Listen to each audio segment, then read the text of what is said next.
Kerosene डाला और suicide कर लिया। बस हमें तो ना उस भूतनी से छुटकारा चाहिए। नहीं नहीं नहीं नहीं, आंटी मारे छे, आंटी पत्थर फेंके छे, आंटी पत्थर फेंके छे। जैसे ही हम लोग बच्चे को लेकर बाहर निकले ना तो धनाधन पत्थर गिर रहे हैं, पत्थर गिर रहे हैं। ये तो नजर आ रहा है, कौन गिरा रहा है ये कुछ नहीं नजर आ रहा। 24 घंटे बस डर ही डर में रहता है कि आंटी पत्थर फेंक रही है, आंटी मुझे डर आ रही है। वो भूत क्या, उसका बाप भी आपका बाल बाका नहीं कर सकता है।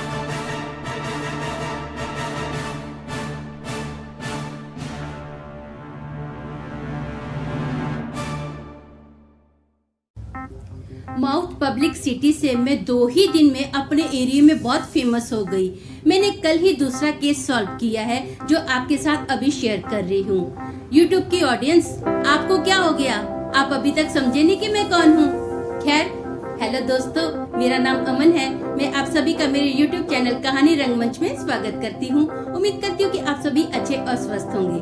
आप मेरे चैनल को लाइक कीजिए, शेयर कीजिए, कमेंट कीजिए और हाँ, बेल आइकन को दबाना मत भूलना ताकि आपको आने वाले वीडियो के नोटिफिकेशंस मिलते रहे। दोस्तों, मुझे कल दिन के 11 बजे एक फोन आया और सामने वाला मुझे फोन पर बोलता है कि भाभी, आपने जो परसों एक 5 साल की बच्ची के भूत का केस सॉल्व किया है ना, उस भाभी ने हमको आपका नंबर दिया है। हमारा 6 साल का बेटा है, हम लोग सरसपुर में रहते हैं, हमारा बच्चा बहुत तकलीफ में है, प्लीज आप हमारी मदद कीजिए, प्लीज प्लीज प्लीज। ऐसा वो ना बहुत रिक्वेस्ट कर रहे हैं कि आप हमारी मदद कीजिए। तो मैंने उनको बोला ठीक है, आप आ जाइए, हमारे पास आ जाइए, आपके पास मेरे घर का एड्रेस है? तो बोलते हैं हाँ, हमारे पास आपके घर का एड्रेस है, आप फ्री हो ना? तो मैंने बोला हाँ, मैं तो फ्री हूँ, मुझे क्या काम है, मैं तो यूट्यूब पर डेली अपने वीडियो डालती हूँ जिसमें अपने लाइफ के डेली एक्सपीरियंस शेयर करती हूँ, आप आ जाइए। तो उन्होंने जैसे मुझे बोला था ना कि हमारा 6 साल का जो बच्चा है बहुत तकलीफ में है, तो मैंने सोचा कि बाजू में ही हमारी एक दुकान है, तो मैं बच्चे के लिए ना वहाँ से एक चॉकलेट ले आती हूँ। वैसे तो मेरे घर में बहुत सारी छोटी छोटी चॉकलेट पड़ी रहती है, मैं फिर भी बच्चे के लिए बड़ी चॉकलेट लेकर आती हूँ। मैं चॉकलेट लेकर आ गई। थोड़े ही टाइम के बाद वो लोग हमारे घर पर आए। जैसे वो हमारे घर पर आए ना तो बच्चा बहुत जोर जोर से ऊंची आवाज से रो रहा है मुझे देखकर। तो मैंने बच्चे को बोला, बेटा क्या हुआ, रो क्यों रहे हो, चॉकलेट लोगे? तो बच्चा बोले नहीं नहीं नहीं नहीं, आंटी मारे छे, चॉकलेट नहीं चाहिए। तो मैंने मतलब आंटी मारती है, चॉकलेट नहीं चाहिए। तो बच्चे ने ऐसा बोला। तो मैंने बोला, बेटा आपको कोई आंटी नहीं मारेगी, ये आंटी है ना, ये आंटी आपकी मदद करेगी, आपको कोई कुछ नहीं होगा, आ जाओ आप। बहुत प्यार से मैंने उस बच्चे को गले लगाया और बोला, बेटा चॉकलेट खाओ, चुप हो जाओ, कुछ नहीं होगा आपको, टेंशन मत लो, हाँ ये आंटी है आपके साथ। तो बच्चे ने चॉकलेट लिया, थोड़ा शांत हुआ। तो मैंने क्या किया, अभी बच्चे के मम्मी डैडी को पूछा कि आप कुछ चाय पानी लोगे? तो बोलते नहीं, हमें चाय पानी नहीं चाहिए, बस हमें तो ना उस भूतनी से छुटकारा चाहिए। तो मैंने उसको बोला, बच्चे की माँ को, कि आप अगर मुझे पूरी बात बताओगे ना तो मैं जितना अगर आप पूरी बात बताओगे उतनी ही जल्दी आपकी मदद कर पाऊंगी। आप बताइए क्या बात है? तो उस बच्चे के बाप ने मुझे बोला कि हमारे घर के बाजू में ना एग्जैक्ट दूसरा घर है। वो जो दूसरा घर है ना वो डबल फ्लोर का घर है। उस घर में ना ऊपर के फ्लोर में एक लेडी रहती थी। वो मेरे बेटे को बहुत प्यार करती थी। कई बार ऊपर से वो गैलरी से ना मेरे बच्चे के लिए चॉकलेट फेंक देती थी। कभी कभी 2 रुपया, कभी कभी 5 रुपया फेंक देती थी और बोलती थी ले बेटा चॉकलेट खा लेना। तो एक दिन क्या हुआ, उस लेडी ने ना खुद के ऊपर केरोसिन डाला और सुसाइड कर लिया। तो मैंने पूछा, सुसाइड कर लिया? क्यों क्यों, क्या ऐसा क्या हो गया था? तो वो बोले, ये तो हमको नहीं पता है कि उसने क्यों सुसाइड किया, लेकिन 2 ही दिन के बाद ना हमारा बेटा आंगन में खेल रहा था और आंगन में खेलते खेलते घर की ओर जोर से भागा, चिल्लाते हुए भागा कि आंटी पत्थर फेंके छे, आंटी पत्थर फेंके छे, और हमको गले लिपट गया और बहुत बुरे बुरे से रो रहा है। तो आंटी पत्थर फेंके छे मतलब आंटी पत्थर फेंक रही है। तो ऐसा हमने बच्चे को बोला कि बेटा कौन सी आंटी पत्थर फेंक रही है? तो उसने गैलरी की ओर हाथ कर बोला, आंटी पत्थर फेंके छे। और हमने देखा पत्थर तो गिरे हुए हैं लेकिन हमको कोई दिखाई नहीं दे रहा है। तो हमने बच्चे को बहुत ही प्यार से समझाया, बेटा ये किसी और ने पत्थर फेंका होगा आप पर, ऐसा है, वो आंटी तो ना अभी परमेश्वर के पास चली गई है, आंटी यहाँ पर नहीं है। तो बच्चा ना रूम से खिड़की से हाथ करके बोल रहा है, देखो आंटी वहाँ से पत्थर फेंके छे।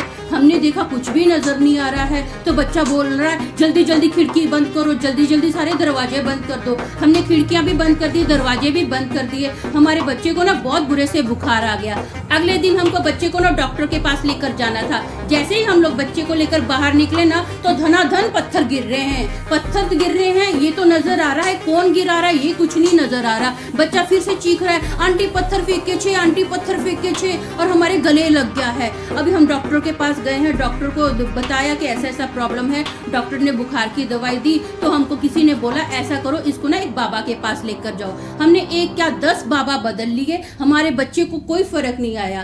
कब तक हम अपने बच्चे को घर में बंद रखेंगे? और डे बाय डे देखो हमारा बच्चा जो हट्टा कट्टा मोटा ताजा बच्चा था कैसे सूखकर हड्डी हो गया है। हमारे बच्चे की हालत देखो, कुछ नहीं खाता पीता है, 24 घंटे बस डर ही डर में रहता है कि आंटी पत्थर फेंक रही है, आंटी मुझे डर आ रही है। तो मैंने उस बच्चे को बोला, बेटा, उसके सर पर ऐसे हाथ घुमाया, आप टेंशन मत लो, कोई आंटी आप पर अभी पत्थर नहीं फेंकेगी, आपको कभी कुछ नहीं होगा, आप नहीं डरोगे, ये आंटी है ना, आंटी आपकी मदद करेगी। आज से वो आंटी कभी आपको डराएगी नहीं, ना ही वो आंटी आप पर पत्थर फेंकेगी। ऐसा करते करते ना मैंने उस बच्चे के ऊपर प्रार्थना की और मैंने बच्चे के माँ बाप को बोला कि वो जो लेडी थी ना, आपके बेटे को बहुत प्यार करती थी, वो आपके बच्चे को ना अपने साथ लेकर जाना चाहती थी, खुद तो मर गई थी, सेल्फिश, आपके बच्चे को भी लेकर जाना चाहती थी।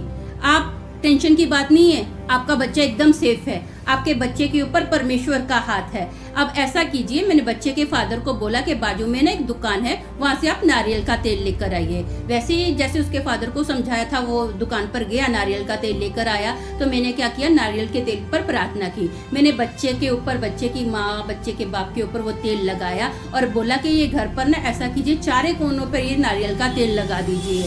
हाँ, एक एक टिप्पा ऐसे ऐसे करके लगा देना। आपके घर पर कुछ नहीं होगा, ना ही आपको कुछ होगा, क्योंकि आपके ऊपर ना परमेश्वर का हाथ आ गया है। स्वर्गदूतों का पहरा आपके ऊपर और आपके घर के ऊपर है। कोई टेंशन की बात नहीं है। वो भूत क्या, उसका बाप भी आपका बाल बाका नहीं कर सकता है।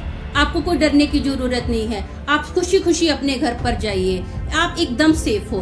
तो वो लोग बहुत खुश हो गए और मुझे ना थोड़ा पैसा दे रहे हैं। तो मैंने बोला, ये क्या कर रहे हो आप? मैं पैसे के लिए ये काम नहीं करती हूँ, मैं तो बस परमेश्वर की महिमा के लिए ये काम करती हूँ। तो वो लोग बोले, उस भाभी ने बोला था कि आपको उन्होंने पैसा दिया है। तो मैंने बोला, उस भाभी ने मुझे जबरदस्ती पैसा दिया था, मुझे पैसे की जरूरत नहीं है, आप जाइए, आपका बच्चा ठीक है, बस मैं इसी में खुश हूँ। तो बोले, हमारे बच्चे के लिए रख लीजिए, हमारे बच्चे की जिंदगी बच गई, हमारी खुशी के लिए आप ये पैसा रख लीजिए। जबरदस्ती उन्होंने मुझे ये पैसा दिया। तो जैसे ही उन्होंने मेरे हाथ पर जबरदस्ती पैसा रखा ना, तो मैंने बोला, अरे बाप रे बाबा, आप क्या कर रहे हो? मैं कोई रास्ते में चलता हुआ बाबा नहीं हूँ जो पैसों के लिए काम करता हूँ। तो बच्चे की माँ बोलती है, हाँ प्लीज हमारी खुशी के लिए रख लो। और बच्चा भी बोलता है, आंटी आप रख लो ना, आंटी प्लीज रख लो ना, आपने मुझे चॉकलेट दिया ना, आप ये पैसा रख लो। तो मैंने बच्चे का मुंह देखकर, ठीक है, मैंने बोला पैसा रख लेती हूँ, लेकिन प्लीज आप कभी भी अगर मेरे बारे में जिक्र करते हो ना, किसी को बोलते हो, तो उनको ये मत बोलना कि मैं पैसा लेती हूँ। मैं ये काम पैसे के लिए नहीं करती हूँ, मैं सिर्फ परमेश्वर की महिमा के लिए ये काम करती हूँ। तो बोले ठीक है। तो आपने मेरी जिंदगी के बारे में तो थोड़ा जान ही लिया है, अब मॉरल ऑफ द स्टोरी पर कविता भी सुनिए। ये कहानी रंगमंच का स्टाइल है, थोड़ी जिंदगी थोड़ी कविता। भिन्न भिन्न भूत या जिन, इन सबकी शामत आई है, नाम अमन है मेरा, लेकर परमेश्वर का सामर्थ, आत्मिक जगत में मैंने अशांति फैलाई है।